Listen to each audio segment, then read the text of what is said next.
Við erum hérna staddir í jarðhitaskóginum fyrir ofan Garðyrkjuskóla á Reykjum í Hveragerði. Eftir jarðskjálftana vorið 2007 urðu hérna breytingar í hreyfingu jarðgufunnar, mynduðu sprungur. Þannig að jarðvegurinn undir skóginum, gamla skóginum, hitnaði upp og hérna dóu tré við þessa upphitun. Ræturnar soðna og trén sölna og falla niður undan vindi. Þetta mögnuð sjón.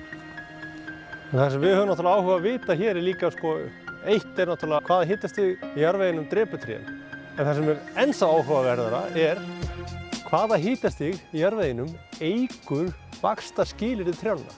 Hvar liggur þröskuldurinn við það að auka vaxtarstigið eða að drepa það? Og ef við erum að horfa á framtíðarhlýnun, hnattræna framtíðarhlýnun, að getum við búist við auknum vexti í trjám í framtíðinni? Þetta er ein af þessum spurningum sem verið er að reyna að svara hérna við þessar rannsóknir sem eiga sér stað hér. Og sér það er óbúslega mikið að græjum hér allt. Endurteikningarnar eru í ólíkum hitastigsprófílum. Þannig að við erum að fara úr köldu svæði að því heita.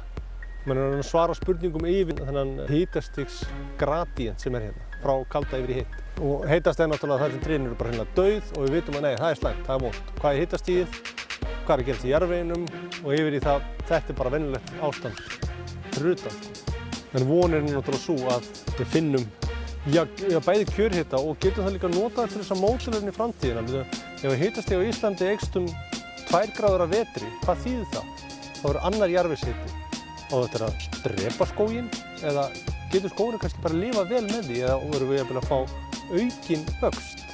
Hérna sérðu aftur rörin. Þetta eru hérna mini-Resutron-rörin, þar sem við erum að fylgjast með rótavextinum. Og það er svo mikið magn af rannsóknum sem er í gangi hérna akkurat núna. Ég þekki ekki helminginn af þeim. En Bjarni Diðrik, prófessor í skógfræði, hann stýrir þessu verkefni og ber í rauninni algjöra ábyrgð á þessu.